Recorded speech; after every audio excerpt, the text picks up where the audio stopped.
பிரதமர் பக்கத்தில் உட்கார்ந்துட்டு கூட்டணி கூட்டத்தில் கலந்துக்கிட்டு வெளியில 350 தொகுதிக்கு மேல பிஜேபி ஜெயிக்கும்னு சொன்ன பழனிசாமி இப்படி மாறி மாறி பேசுறது யாரு? பச்சோந்தி மாதிரி பேசுற பழனிசாமி கேள்வி எல்லாம் என்னிட்ட கேட்டு இந்த நல்ல சந்தர்ப்பத்தில் நீங்க டைவர்ட் பண்றீங்க.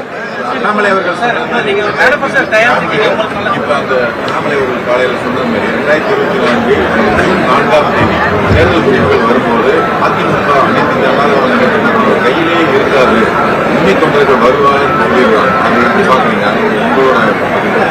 அதாவது ஏற்கனவே அம்மாவின் தொண்டர்கள் ஒன்றிணையாம தடுக்கிறவர்கள் ஒரு சில சுயநலவாதிகள் தான், ஒரு சில எட்டப்பர்கள் தான். அதையும் அன்னைக்கு அண்ணாமலை இன்னொரு பேட்டியில சொல்லியிருக்காரு. ஒரு 6 பேர் சேர்ந்த கும்பல் தான் இதை தடுத்துக்கிட்டு இருக்குன்னு சொன்னார்.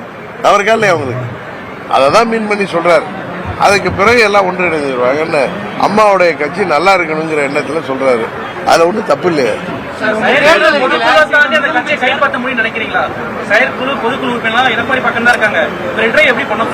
செயற்குழு பொதுக்குழு எல்லாம் இவங்கெல்லாம் போட்டு வச்சிருக்காங்க தானே.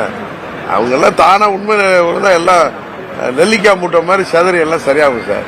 கைப்பற்ற முடியுமான்னு நினைக்காதீங்களா? அவங்களே சரியாகி எங்க பின்னாடி வருவாங்கன்னு தான் அவர் சொன்னார்.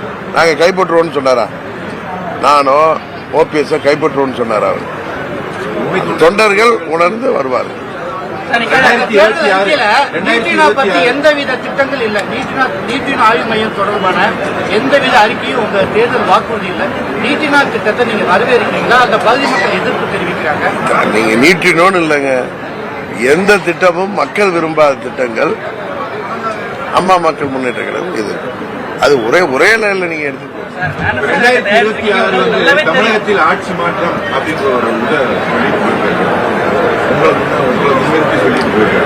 அது தமிழகத்தில் ஒரு பெரிய அதிர்வலைகளை ஏற்படுத்தி இல்லங்க. அவர் சொன்னது கிளியரா சொல்லியிருக்காரு. அது நீங்க ஒவ்வொருத்தரும் ஒரு மாதிரி நீங்க அதை இன்டர்பிரேட் பண்றீங்க. இப்ப இவர் சொல்றாரு நியூட்ரினோ பத்தி நீங்க சொல்லன்னு கேக்குறாரு. இவ்வளவு நல்லது சொல்லிட்டு நியூட்ரினோ பத்தி ஒண்ணுமே செயல்பாடே கிடையாதுங்க. நியூட்ரினோ பத்தி ஒண்ணு எடுக்கல. அது ஒரு கால் மத்திய அரசு எடுத்தா நானே போய் இங்க உள்ள பிஜேபி தலைவர்கள் என்னோட வருவாங்க, இங்க மக்கள் விரும்பலங்க அப்படின்னு சொல்லுவோம். திரு அண்ணாமலை இருக்காரு நம்ம கூட. அவரு தமிழ்நாட்டு மக்களுடைய உணர்வுகளை பழிச்சு தெரிஞ்சவர்.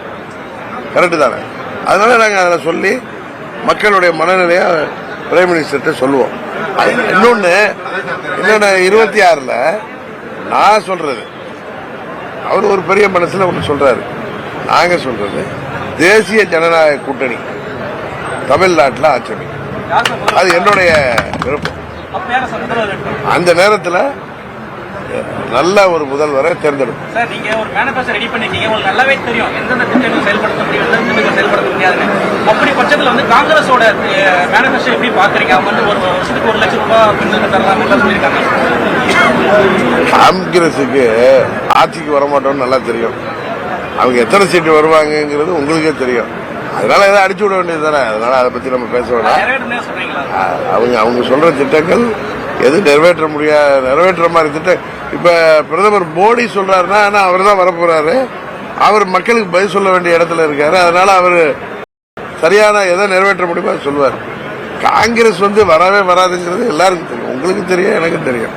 அதனால அவங்க எதை வேணாலும் சொல்லட்டும். ஸ்டாலின் சொல்லியிருக்காரு, ஊழல் குற்றச்சாட்டு உள்ளானவங்கள பாரதிய ஜனதா வாஷிங் மிஷினை போட்டு வெளுத்து ஊழல் இல்லாத மாற்றம் சொல்லியிருக்காரு. அப்படி இன்னொன்னு சொல்லட்டுமா?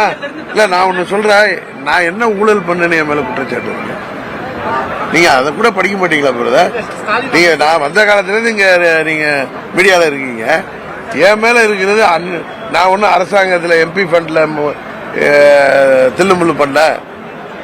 என் மேல நான் என்ன நான் வெளிநாட்டில் போய் பிஆர் வாங்குவதற்கு இவங்க சொல்றாங்களே டியூவல் சிட்டிசன்ல சிங்கப்பூர்ல பர்மனன்ட் ரெசிடென்ஷிப்ங்கிறது அங்க சிட்டிசன்ஷிப் கிடையாது.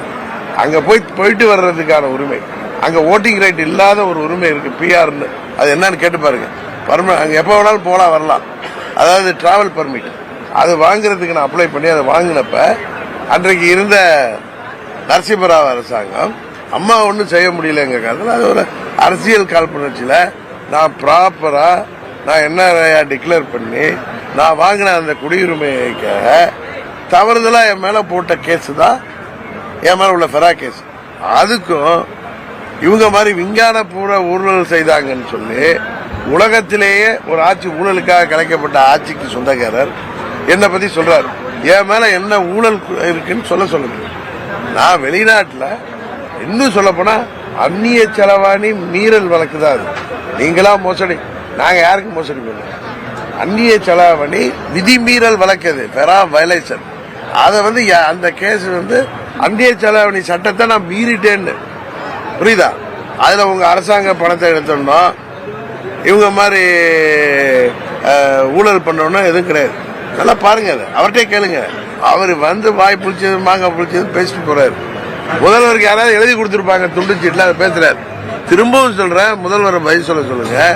நான் என்ன இவங்க அப்பா வீட்டு பணத்தை எடுத்துட்டு போனேன்னா இல்ல அரசாங்க பணத்தை எடுத்துட்டு போனேன்னா என் மேல ஊழல் குற்றச்சாட்டு இருந்தா அது ஊழல் குற்றச்சாட்டு. நான் முதலா அரசியலுக்கு வந்தது அந்த கேஸுக்கு அப்புறம் தான். 99 இங்க உங்க எம்பி கேண்டிடேட்டா நிக்கிறப்ப என் மேல அந்த கேஸ்லாம் இருந்துச்சு. அதுல இருந்து நான் இடையில டிஸ்சார்ஜ் ஆகி மறுபடியும் அந்த கேஸ் தொடருது. நான் ஒண்ணு அலைக்கற்றை ஊழல 1.25 லட்சம் மந்திரியா இருந்து கொள்ளையடிக்கல. எம்பியா இருந்தப்ப என்னுடைய எம்பி நிதியில இருந்து எந்த தப்பும் பண்ணல. அப்ப அம்மாவுடைய ஆட்சி இருந்தப்ப நான் பவர்ஃபுல் எம்பியா இருந்த கூட ஒரு பைசா நான் ஏதாவது ஊழல் பண்ணேன்னு நீங்க சொல்லுங்க. இங்க திட்டங்களை கொண்டு வந்தேன்னா உங்களுக்கு தெரியும். அதனால இது வந்து நான் ஒரு விதிமீறல்ல நான் தொழில் செய்துட்டு இருக்கிறப்ப என்னுடைய தொழில் நிறுவனத்து மேல என் மேல வந்த வழக்கு, அந்த தனிநபர் வழக்குக்கும் ஊழலுக்கு என்ன சம்பந்தம் இருக்கு நீங்க சொல்லுங்க, இல்ல அவர் முதல்வர் ஸ்டாலின் சொல்லுங்க.